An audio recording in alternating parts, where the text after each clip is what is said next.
Hello everyone and welcome back to Psychology Boss. Today we will be talking about how you can get over a wrong or bad first impression. If you're watching this, you're probably about to meet someone significant for the first time, such as a possible boss or a first date.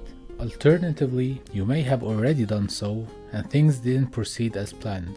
In either case, you'll want to step it up a notch and figure out how to make a stronger first impression. Well, lucky for us, psychologists have been studying this topic for years and have a lot of valuable ideas to share, the majority of which are based on what psychologists call image formation principles. So, whether you are preparing for an interview, a date, or your first meeting with your significant other's parents, here are 5 shocking reasons you are making a horrible first impression and how to correct it. All based on current psychology, of course. Number 1. You are putting forward too much effort. That's all there is to it. Not much, but it's significant. At first glance, this appears to deny the very purpose of attempting to improve one's initial impression. So, because you are working too hard, it would help if you tried, of course. So, what does it mean when I say you try too hard? Fortunately, recent research has revealed what habits turn individuals off when meeting someone for the first time and what to do instead. According to one study, being quieter and more reserved can help you appeal to others and make a better first impression.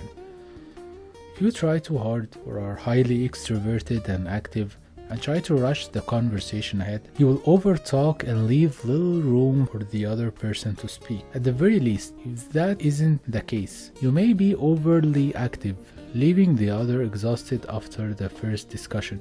In either case, they'll have an initial negative opinion of you. This isn't to say that you should lie about who you are if you are that way. Instead, it suggests that you avoid overwhelming the person with your energy and talking habits at the initial meeting. Number 2. You reveal your background far too quick. Another reason you may be making poor first impressions if you are overly forthcoming with personal information. You have no idea what the other person's life is, or what he likes or dislikes, or what has happened in their past when you first meet them, because everything you tell about yourself could irritate the other person. It's essential to take things carefully until you have formed a bond with them. It's okay to open up after a while, and doing so can help strengthen a relationship. But keep in mind that we are talking about the first impression. Because of how humans are, the other person doesn't know you and will judge you much more quickly. So walk carefully and don't say anything about your personal life that can irritate them. Number 3. You assume that everyone agrees with everything you say. Have you ever met someone who acted as if they already knew you agreed with everything they said? It's typical, maybe even in our nature, to assume anything unless proven wrong. So you might be that way without realizing it. We do this primarily through our physical appearance or setting. You expect someone will agree with your political ideas or personal convictions based on how they look or where you meet them. People with whom we have formed a bond with are often tolerant of our opposing viewpoints. However, diving into a sensitive issue like beliefs or politics is a massive red flag that should be avoided when you are meeting someone for the first time. Number 4. You snoop around in their personal lives. Upon hearing that, it's preferable to ask questions in conversation rather than talk about themselves constantly. Some people go too far to the opposite extreme. As a result, you wind up questioning the other person and making them feel virtually violated by probing into their personal affairs.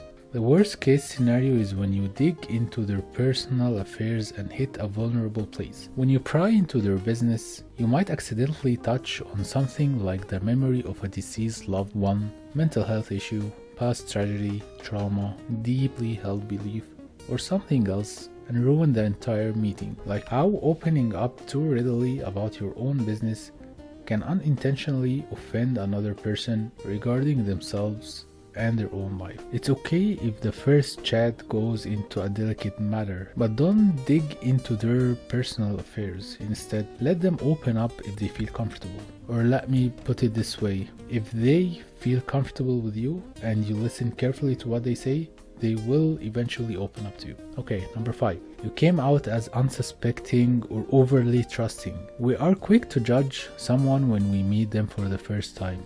It's sometimes impossible to avoid this because so many things influence our decisions while we are in the middle of the conversation.